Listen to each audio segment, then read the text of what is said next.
जय श्रीमन नारायण। दोस्तों नमस्कार। हमारे भक्ति जीवन चैनल पे आप लोगों का स्वागत है। आइए सुनते हैं उत्पन्ना एकादशी व्रत कथा सुनने के पहले इस व्रत का महत्व जान लेते हैं। दोस्तों, धर्मराज युधिष्ठिर कहने लगे कि हे भगवान, मैंने कार्तिक शुक्ल एकादशी अर्थात प्रबोधिनी एकादशी का सविस्तार वर्णन सुना। अब आप कृपा करके मुझे मार्गशीर्ष माह के कृष्ण पक्ष की एकादशी के विषय में भी बतलाइए।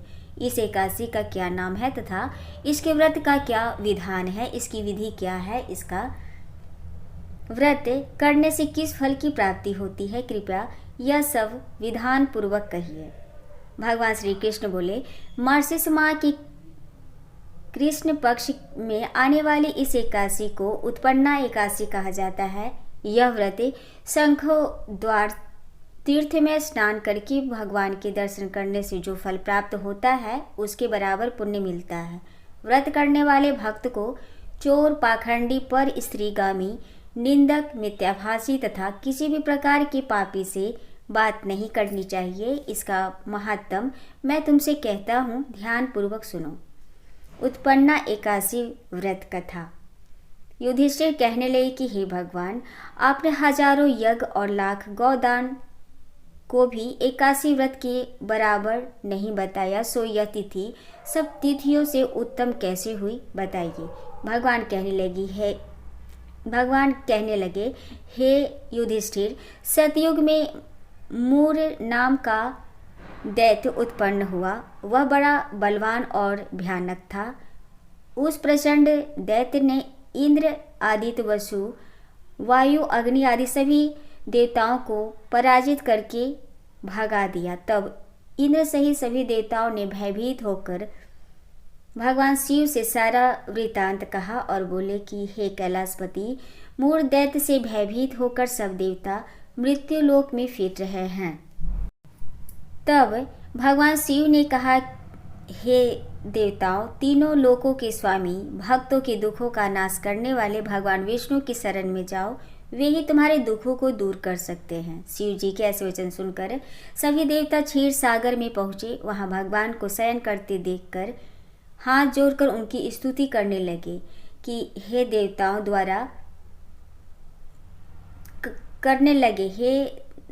द्वारा स्तुति करने योग प्रभु, आपको बारंबार नमस्कार है। देवताओं की रक्षा करने वाले मधुसूदन, आपको नमस्कार है। आप हमारी रक्षा करें। दैत्यों से भयभीत होकर हम सब आपकी शरण में आए हैं। आप इस संसार के कर्ता, माता पिता, उत्पत्ति और पालन करता और संहार करने वाले हैं। सबको शांति प्रदान करने वाले हैं। आकाश और पाताल भी आप ही हैं।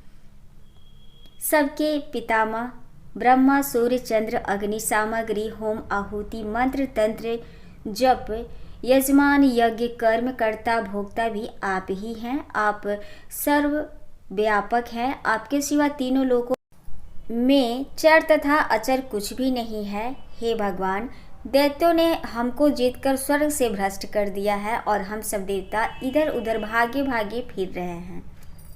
आप उन दैत्यों से हम सब की रक्षा करें। इंद्र के ऐसे वचन सुनकर भगवान विष्णु कहने लगे कि हे इंद्र, ऐसा मायावी दैत्य कौन है जिसने सब देवताओं को जीत लिया है? उसका नाम क्या है?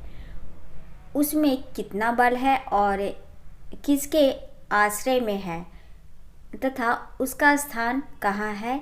यह सब मुझसे कहो। भगवान के ऐसे वचन सुनकर इंद्र बोले, भगवान, प्राचीन समय में एक नारी जंग नामक राक्षस था। उसके महापराक्रमी और लोक विख्यात मूर नाम का एक पुत्र हुआ। उसकी चंद्रावती नाम की नगरी है। उसी ने सब देवताओं को स्वर्ग से निकालकर वहां अपना अधिकार जमा लिया है। उसने इंद्र, अग्नि, वरुण, यम, वायु, ईश, चंद्रमा, नैऋत्य आदि सबके स्थान पर अधिकार कर लिया है। सूर्य बनकर स्वयं ही प्रकाश करता है, स्वयं ही मेघ बन बैठा है और सबसे अजेय है। हे असुर निकंदन, उस दुष्ट को मारकर देवताओं को अजय बनाइए। यह वचन सुनकर भगवान ने कहा, हे देवताओं, मैं शीघ्र ही उसका संहार करूंगा। तुम चंद्रावती नगरी जाओ। इस प्रकार कहकर भगवान सहित सभी देवता ने चंद्रावती नगरी की ओर प्रस्थान किया। उस समय जब दैत्य सेना सहित युद्ध भूमि में गरज रहा था, उसकी भयानक गरज न सुनकर सभी देवता भय के मारे चारों दिशाओं में भागने लगे। जब स्वयं भगवान रणभूमि में आए तो दैत्य उन पर भी अस्त्र शस्त्र आयुध लेकर दौड़े। भगवान ने उन्हें सर्प के समान सामने बाणों से बीन डाला। बहुत से दैत्य मारे गए, केवल सूर बचा रहा, केवल मूर बचा रहा। वह अविचल भाव से भगवान के साथ युद्ध करता रहा। भगवान जो भी तीक्ष्ण बाण चलाते वह उसके लिए पुष्प सिद्ध होता। उसका शरीर छिन्न भिन्न हो गया, किंतु वह लगातार युद्ध करता रहा। दोनों के बीच मल्ल युद्ध भी हुआ। 10,000 वर्ष तक उसका युद्ध चलता रहा, किंतु मूड नहीं हारा। थककर भगवान बद्री का आश्रम चले गए। वहाँ हेमवती नामक सुंदर गुफा थी। उसमें विश्राम करने के लिए भगवान उसके अंदर प्रवेश कर गए। यह गुफा 12 योजन लंबी थी और उसका एक ही द्वार था। विष्णु भगवान वहाँ योग निद्रा की गोद में सो गए। मूड भी पीछे पीछे आ गया और भगवान को सोया देखकर मारने को उद्यत हुआ। तभी भगवान के शरीर से उज्जवल कांतिमय रूप वाली देवी प्रकट हुई। देवी ने राक्षस मूर को ललकारा, युद्ध किया और उसे तत्काल मौत के घाट उतार दिया। श्री हरि जब योग निद्रा की गोद से उठे तो सब बातों को जानकर उस देवी से कहा कि आपका जन्म एकादशी के दिन हुआ है, अतः आप उत्पन्ना एकादशी के नाम से पूजित होंगी। आपके भक्त वही होंगे जो मेरे भक्त हैं। जय श्री हरि।